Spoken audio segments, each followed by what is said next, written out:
बिस्मिल्लाहिर्रहमानिर्रहीम। अस्सलाम वालेकुम। कैसे हैं आप सब? उम्मीद करती हूँ आप सब बिल्कुल ठीक होंगे। आज की वीडियो है जी क्लास 2 की इंग्लिश की बुक पर और ये है जी अंडरस्टैंड एंड कम्युनिकेट। और आज मैं आपके साथ इसका lesson number 1 an invitation to fight की पार्ट 1 की रीडिंग शेयर करूँगी। यानी कुछ हिस्सा आज मैं शेयर करूँगी रीडिंग का, फिर कुछ नेक्स्ट टाइम शेयर करूँगी, क्योंकि इसकी रीडिंग को हमने थोड़ा सा थॉरली डिस्कस करके रीड करना है। यानी इंग्लिश टू उर्दू जो ट्रांसलेशन होगी उसमें थोड़ी सी डिस्कशन भी होगी। तो स्टार्ट करते हैं रीडिंग को। तो लेसन का क्या नाम है? एन इनविटेशन टू फाइट, लड़ाई की दावत। In the extract below the main character of the novel pip describe an event which took place in his childhood. जो नीचे दिया हुआ ये सबक के मुतालिक मालूमात हैं, इसमें ये बेसिकली एक जो मेन करेक्टर है वो कौन है? पिप। बच्चे का नाम है पिप, जो कि अपने बचपन में होने वाले, चाइल्डहुड का मतलब होता है बचपन में होने वाले एक वाक़ये के बारे में बता रहा है। तो स्टार्ट करते हैं कि ये वाक़या क्या था और इस वाक़ये में क्या ऐसा हुआ था। When I had exhausted the garden and a greenhouse with nothing in it, जब मैंने देखा कि मैं जो हमारा गार्डन है जिसमें जिस तरह आपने अक्सर देखा होगा कि पौधों के ऊपर इस तरह डूम शेप में ग्रीन कलर की नेट लगाई होती है, जिसे हम ग्रीन हाउस कहते हैं, कि ग्रीन हाउस में गार्डन में कुछ भी नहीं था, कुछ भी मौजूद ना था, but a fallen down grape vine and some bottle. लेकिन इसके सिवाय किस चीज़ के? गिरी हुई अंगूर की बेलें और कुछ बोतलों के। I found myself in the dimmest corner upon which I had looked out of the window. मैंने अपने आप को पाया एक वीरान कोने में, जहाँ पर से मैं विंडो में से देख रहा था बाहर की तरफ, दूसरी तरफ यानी। Never questioning for a moment that the house was now empty. सवाल किए बगैर एक लम्हे को भी मैंने देखा कि घर पूरा खाली है। I looked in at another window. मैंने दूसरी विंडो की जानिब देखा and found myself to my great surprise exchanging a bored stare with a pale young gentleman with red eyelids and light hair. मैंने विंडो के उस पार यानी दूसरी विंडो में जब मैंने देखा, खिड़की से देखा, तो मैं बहुत हैरानी के साथ मैंने देखा कि मैं घूर रहा था किसी एक जवान शख्स को जिसकी जो पुतली थी आँख की वो लाल हो रही थी और उसके पास हल्के हल्के से बाल थे उसके सर पर।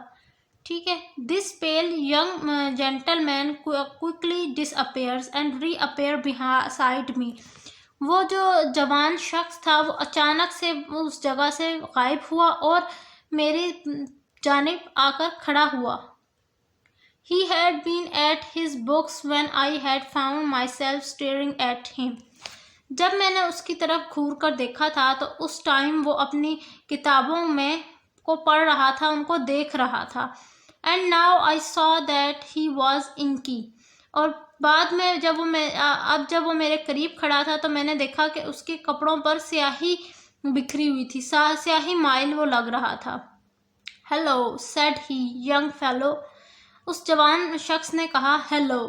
Hello being a gentle observation which I had usually observed to be best answered by itself. वो कह रहा है कि वो जो बच्चा जब अपने बचपन का जो कहानी सुना रहा है वो बच्चा जो है वो कह रहा है कि जब मुझे कोई हेलो कहता था तो आगे से मैं उसके जवाब में हेलो ही कहता था, तो इसीलिए मेरे नज़दीक ये एक बेहतरीन जवाब था। I said hello politely omitting young man. मैंने अच्छा बड़े शाइस्तगी और नरम लहजे से उस शख्स को भी हेलो कहा। Who let you in? said he. Mrs. Estelia. उसने मुझसे पूछा कि तुम्हें किसने अंदर आने की इजाज़त दी? Mrs Estella. Who gave you leave to prowl about? Mrs Estella. तुम कौन हो? तुम्हें किसने इजाज़त दी अंदर आने की? Come and fight, said the pale young man. Pale gentleman, उस जवान शख्स ने कहा कि आकर, जिसके जो जर्दी माइल था उसने मुझे आकर कहा कि आओ और मेरे साथ लड़ो यानी। What could I do but follow him. मैं क्या करता, मैंने बस उसके जानिब देखते हुए उसके साथ चल पड़ा। I have often asked my self the question since. अब तक मैं अपने आप से एक सवाल पूछता हूँ, but what else could I do, लेकिन मैं फिर क्या कर सकता था। His manner was so final and I was so astonished. उसके इरादे बहुत पुख्ता थे और मैं बहुत हैरान था। एस्टोनिश्ड का मतलब होता है बहुत ज़्यादा हैरानी में चले जाना। That I followed where he led as if I had been under a spell। मैं इस चीज़ से बहुत ज़्यादा हैरान था कि जहाँ मुझे वो लेके जा रहा था मैं उसके पीछे पीछे जा रहा था। ऐसे मालूम हो रहा था कि जैसे मुझ पर कोई सी जादू हो गया हो। स्पेल का मतलब कोई जादू हो जाना। I followed him without a word to be a retired knock of the garden formed by the junction of two walls। मैं उसके पीछे पीछे जा रहा था बगैर किसी लफ्ज़ के, मुंह से निकाले हुए किसी भी लफ्ज़ के, और वो मुझे ले गया गार्डन के एक उस कोने पर, उस गंदगी वाले कोने पर जहाँ पर दो दीवारें जाकर मिल रही थी। And screened by some rubbish, और वहाँ पर हर तरफ गंद फैला हुआ था। On his asking me if I was satisfied with the ground and on my replying yes, he begged my leave to absent himself for a moment। उसने मुझसे पूछा कि क्या तुम इस जगह से मुतमईन हो। सेटिस्फाई का मतलब होता है मुतमईन होना, और मैंने फिर जवाब दिया हाँ, मैं यहाँ पर सेटिस्फाई हूँ। जैसे कि वो मुझसे पूछ रहा था कि जंग के लिए, यानी जब हम लड़ेंगे तो उसके लिए ये मैदान ठीक है। उस पर मैंने जवाब दिया था कि हाँ ठीक है। और फिर उसने मुझसे कुछ देर के लिए इजाज़त मांगी and quickly return with a bottle of water and a sponge dipped in vinegar. और फिर वो जल्दी से वापस नमूदार हो गया, एक पानी की बोतल और स्पंज जो कि सिरके से में डिप था। अवेलेबल फॉर बोथ, जो कि हम दोनों के लिए मौजूद था। He said placing these against the wall and then fell to pulling off not only his jacket and waistcoat and but his shirt too. अब जो है उसने वो साइड पर चीज़ें रखी, बॉटल और स्पंज विनेगर का जो के अंदर डिप हुआ था सिरके के अंदर, वो वाला, और अपनी जैकेट उतारी और वेस्टकोट, यहाँ तक कि उसने अपनी शर्ट भी उतार दी।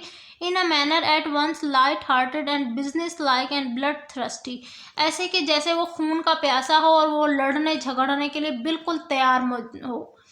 यहाँ तक आज मैंने आपके साथ रीडिंग शेयर की। इंशाल्लाह नेक्स्ट वीडियो में मैं आपके साथ इस रीडिंग को मुकम्मल शेयर कर दूंगी। तो मिलूंगी नेक्स्ट वीडियो में। तब तक के लिए अपना बहुत सारा ख्याल रखिए, मुझे दुआओं में याद रखिएगा। मिलती हूँ नेक्स्ट वीडियो में। अल्लाह हाफिज़।